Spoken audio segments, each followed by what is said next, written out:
I've been playing the Red Dead Online Blood Money update for just shy of 2 weeks now, and I wanted to give my thoughts on the update and what I think.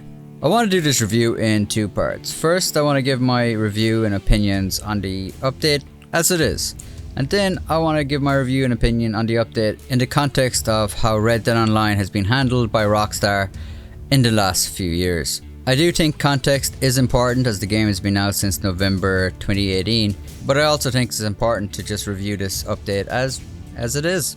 The initial drop of the Red Dead Online update came in two parts. It came with a quick draw pass, which basically allowed people to pay a certain amount of gold, unlock some clothing items and bonuses, and then get their gold back as well. We got a new contact by the name of Guido Martelli, who opened up more missions via existing stranger missions. When I first heard that we were going to have to revisit some of our old stranger missions, my heart sank. I was like, right, so it's just more stranger missions. But I was pleasantly surprised to find out that they actually rejigged the stranger mission structure, so you can now pick and choose the missions that you want from the stranger as opposed to have them randomly allocated. This is pretty awesome. I always like jumping on to play some stranger missions, so the fact that I can just play them and stay in the same area is pretty good. It's a definite improvement of what was there already.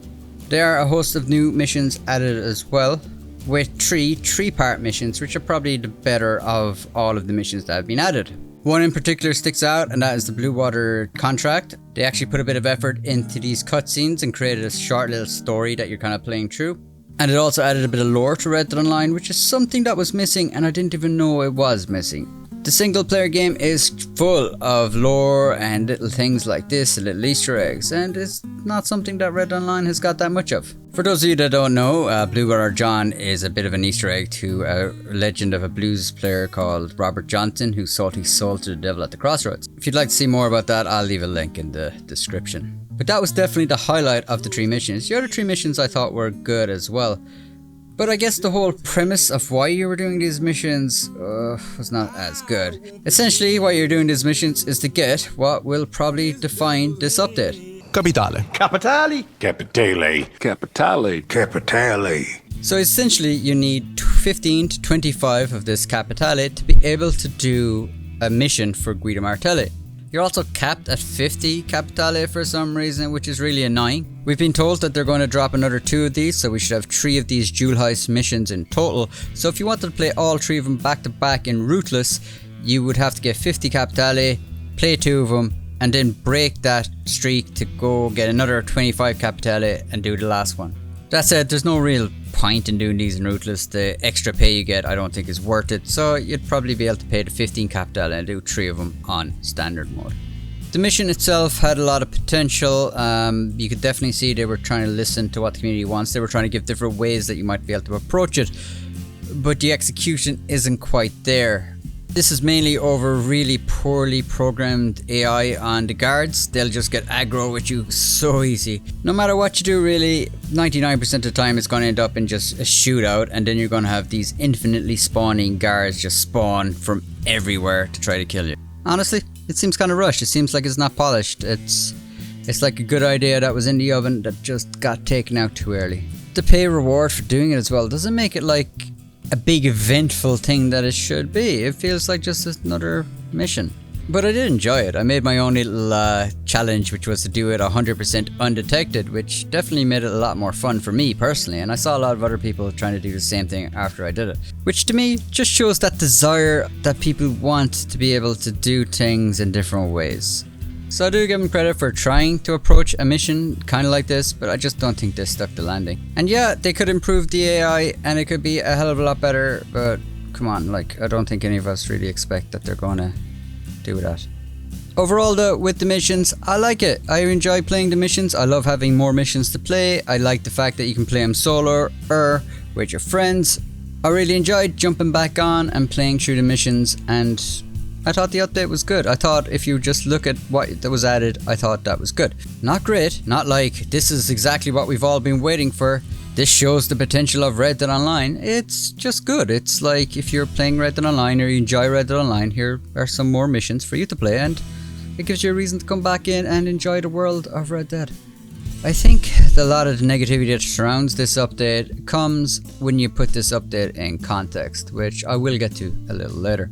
At first, I want to just talk about the Outlaw Pass, which they added, and the big thing here is that they actually give us a roadmap, which is good stuff of Rockstar. But in all fairness, like, it should have been something that they should have been implementing from day one. It's standard practice to have a roadmap for where your online game is going in the next few months. But it is a perk in the sense that maybe it means that someone is actually managing the game.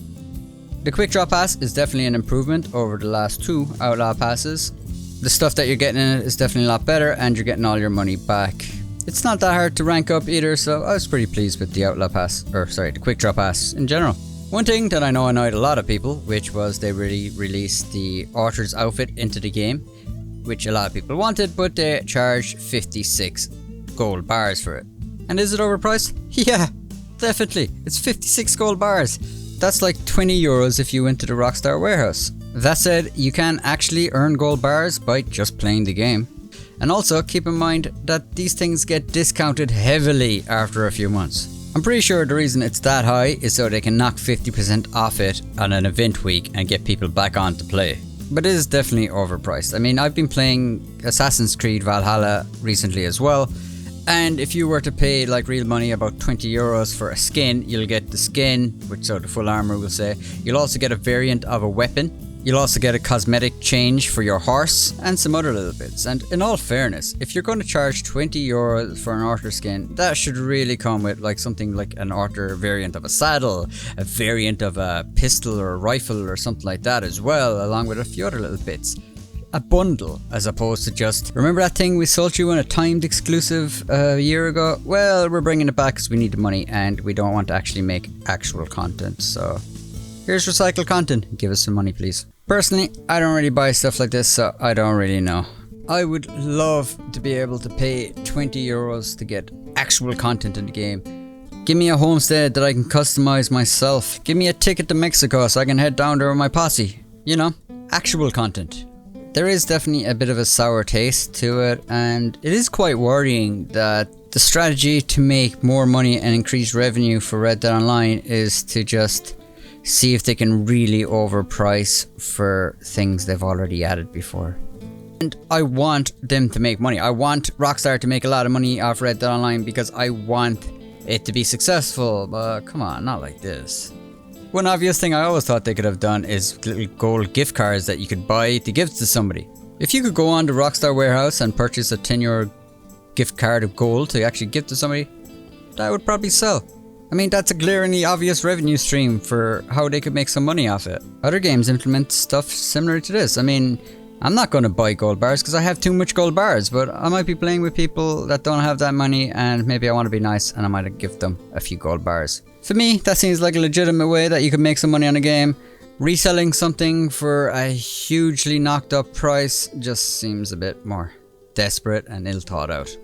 Which probably nicely leads me into the second part of this review, which is the game update in context. The biggest update we've got with Red Dead Online so far is probably the Frontier Pursuits update. They've got progressively smaller each update since, and the Blood Money update is, in my opinion, more of a quality of life update than an actual big update. For anyone that's been here since the beta, you know that Red Dead Online has been plagued with bugs and glitches since the start. I think it's actually better today than it has been in the past, but they have lost a lot of players over that time over the bugs. And I think the updates are almost reflective of the player base because they just seem to be getting smaller and smaller. This update came with the usual bugs that it normally does. We're kind of expecting them at this stage, but hopefully nothing was going to be too game breaking. I think animal spawns might have taken a bit of a dip since the new update, which is a step backwards. On PS5, I kept getting infinite loading screens on 50% when trying to log in. I had to go into story mode and then go into online. That worked for a bit, and then sometimes that wouldn't work, so I had to clear the cache in the PlayStation 5. This is a lot of work just to get onto a game. I did a poll, and like over 40% of people that were on PlayStation were experiencing the same thing that I was. Something really hit home for me when reading one of the comments from one of my channel members. And like, this is somebody that loves this game, that waited 7 months for this update, and now that they have the update, they can't even bloody play it, like. And bugs and glitches on an update release isn't necessarily the problem. I mean, that is to be expected. Most updates for most games have these kind of problems, but that's why the team works around the clock for the first week of the update to get these nipped in the bud. But for most people that have been with Red Dead Online for a long time, you know that we're probably going to be stuck with these until the next update, which is disheartening, to be honest. As I said earlier, I like the Blood Money update, but the thing is, we have waited 7 months for it. We got the prestigious Bounty Hunter in December 2020, and if we had got this update in March, it would have been awesome. It feels like a quarterly update as opposed to like, this is your 6-month update. It just doesn't feel big enough. And if I knew this was part of a greater plan where they had something really big planned for like December this year, I'd be okay with that.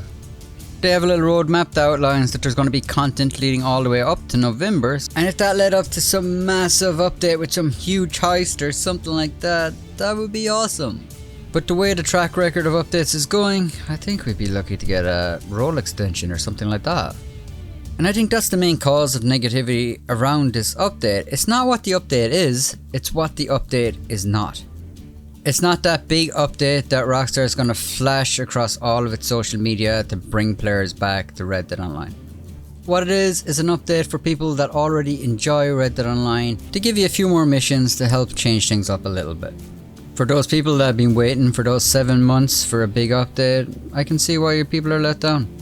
It also doesn't help that Rockstar released one of the best updates for GT Online in a long while, getting a lot of praise across the board for it, leaving a lot of Red Dead Online fans resentful on the fact that they go, look, Rockstar can do it, they just aren't going to do it for Red Dead Online. And I think for a lot of people, that's what this update represents, that Rockstar just doesn't really care that much about this IP. And yeah, it does sadden me to see how Rockstar has handled Red Dead Online. At the end of the day, I still enjoy playing the game. I like to mix it up with other games, but every time I come back and jump on Red Dead, I'm always like, damn, this is a good looking game. I enjoy meeting up with friends and jumping into a few missions and just chilling out and having a laugh. And for me, that's what that update did. Yeah, it brought in the frustrations of having to deal with some of the bugs that Rockstar brought in, but I have to say I did enjoy playing through the missions. But now, I'd like to hear your thoughts. What did you think of the update? If you're leaving an opinion on the update, I'd also like to know, are you like a veteran player or are you a new player? Because I do think that does make a difference on how you might view the update as well. If you liked it, let me know what you liked about it, and if you didn't like it, tell me what you didn't like about it, but tell me how you would improve it. One of the best things about this game, which Rockstar hasn't realized yet, is the community. You guys are awesome. I appreciate all the support that you show this channel, and also to the members, you guys are legends. Until the next video, take it easy.